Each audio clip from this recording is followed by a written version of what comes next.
our friends at Blogging the Boys started to look at some of the players that you could, some of the contracts that you have that can help you create cap space ahead of the offseason or going into the offseason. Because as it stands right now, right, per over the cap, these Cowboys are already $5.1 million in the hole with the contracts that are just on the books as of right now. Here's what's so good about that.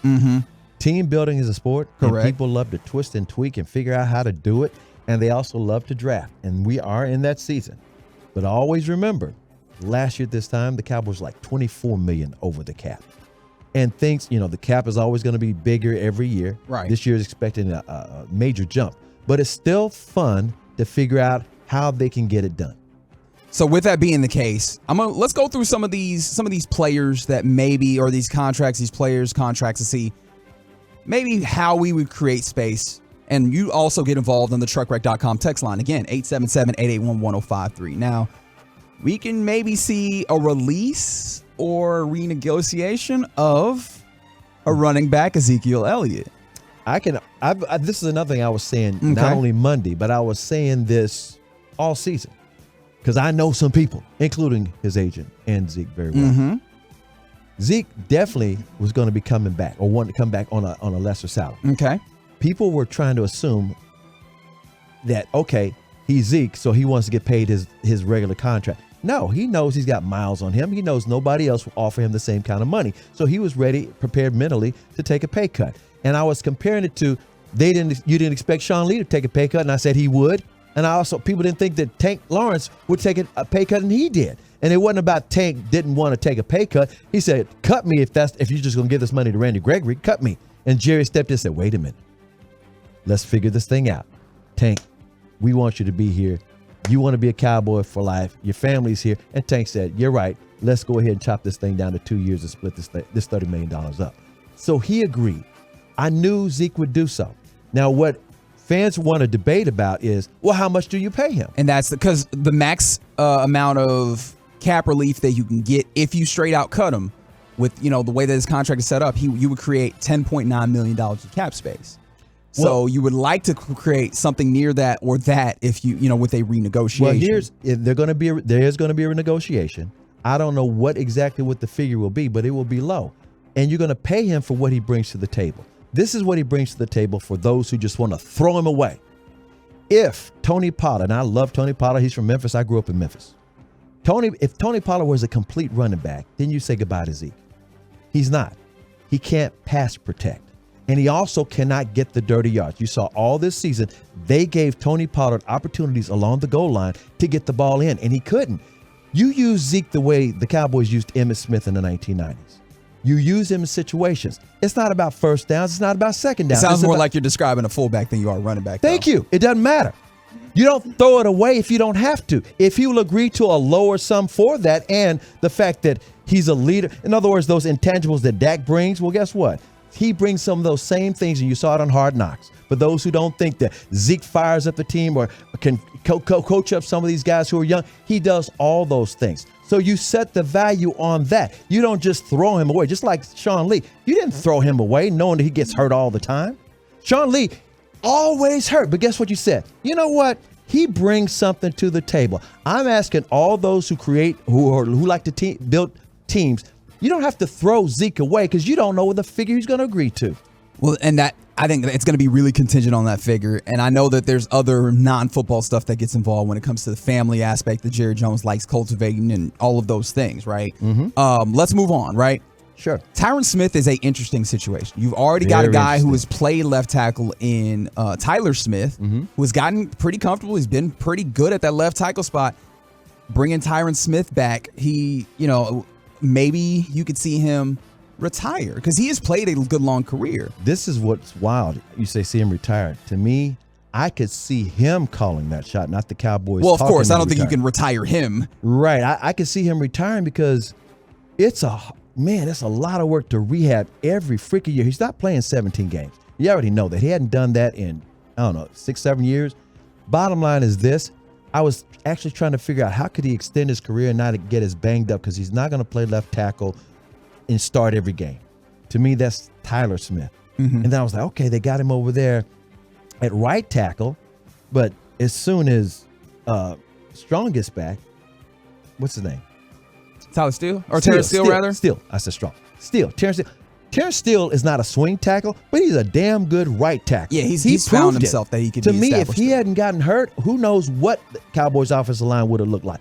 Bottom line is, I can see Tyron doing spot duty, but not at right tackle. Maybe, I don't know if it's a sin to say come off the bench, but the bottom line is, and I don't know who the offensive line coach is going to be. That's a good point. This guy's going to the Hall of Fame, but I don't know how much he wants to deal with the rehab. I give him credit for coming back this year. He's already done that rehab, but we know players don't love going through training camp. There's that. He's played a long time, the injuries, a new, O-line coach. It does seem like a natural position for him to decide maybe call it quits, but of course that's up to him and not the team. Exactly. If he does ultimately do that, the maximum cap space you can free up is $13.5 million. Mm-hmm. That would be mighty helpful. Mm-hmm. This is an interesting one, right? Because this one is probably less likely. It's a cornerback. It's Jordan Lewis, right? Obviously, he's held down that nickel corner position that you've had. The difference is, you do need him to a degree, but Dan Quinn doesn't need him as much because he uses the big nickel, which is using a safety at that spot. Yeah, you've seen Jaron Kearse play a lot of big nickel. And even Wilson.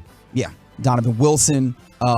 Malik Hooker when he's healthy. There you go. I mean, all three of those guys were playing in that game against San Francisco. With that being the case, if Jordan Lewis, if you go ahead and say bye to him, you could clear up $4.7 million of space.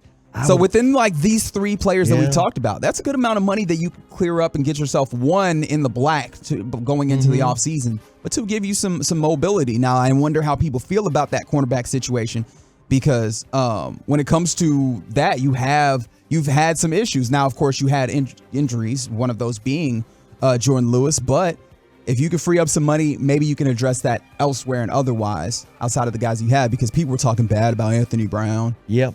See, that's one of the things, and Jordan Lewis doesn't necessarily replace Anthony Brown. I look at it, Deron Bland to replace Anthony Brown if you had to think about it, Anthony Brown.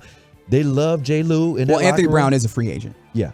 And I see Bland stepping in. Mm-hmm. They love J. Lou in that Jordan Lewis in that locker room, but he is not your prototype Dan Quinn corner. Now, he's a nickel corner, but Dan Quinn likes those guys with long arms. He likes those Legion Boom kind of guys if he had his choice.